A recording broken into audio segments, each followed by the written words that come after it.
Knowing how to build connections with someone is an important skill that everyone must learn. Even if it's for work or other personal reasons, in today's video, I will quickly unpack 7 ways that you can quickly connect and create a connection with another person. Please make sure to hit that like button and subscribe if you like this type of content. Let's get started. The first strategy is to pay attention. When someone is talking to you, listen, period. If you don't listen, it makes the other person feel like you don't care. If you're not sure about your listening skills, ask friends and families if they feel like you listen when you have conversations with them. When you're listening, make eye contact. When you look away, frequently check your phone or scan the room when someone's talking to you. It appears that you're not listening, and you destroy the conversation. One of the great ways that you can make sure that you're doing that is to make sure that you're asking questions when someone is speaking, just to make sure that you're clarifying and to show that you're interested in what is being said. The next strategy is seek feedback. One of the most critical things that you must do is to learn to take feedback and then use that feedback in order to improve your ability to connect.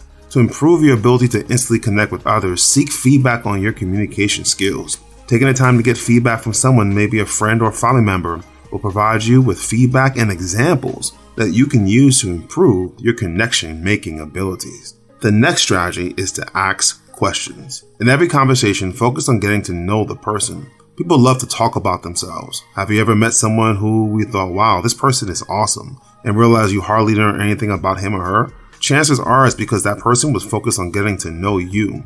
You'll likely ask questions and spend a good amount of time talking about yourself. Be the person in the conversation who asks the questions. Allow others to open up to you and share about themselves.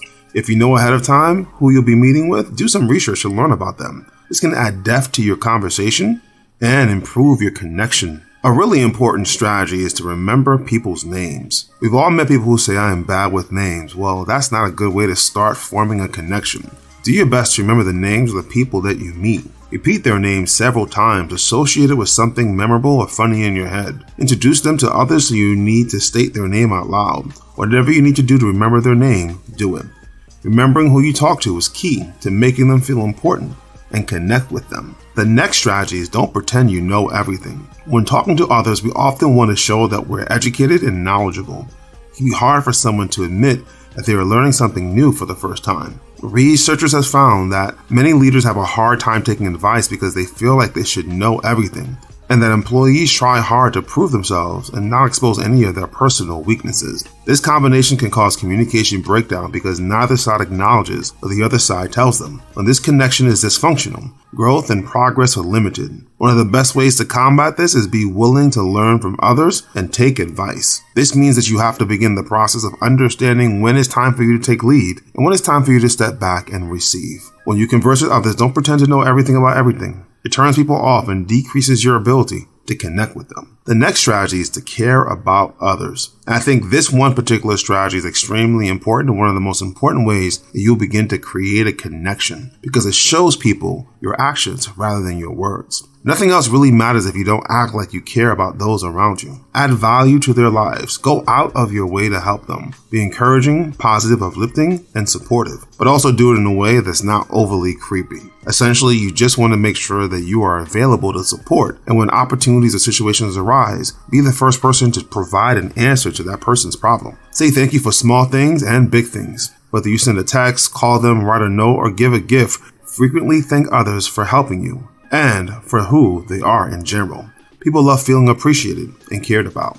The last strategy is see a room full of friends. When you enter a room, picture everyone there as a friend to meet instead of strangers. This will decrease the intimidation factor. Plus, if you're showing up at the same event or know some of the same people, you'll probably have something in common with them.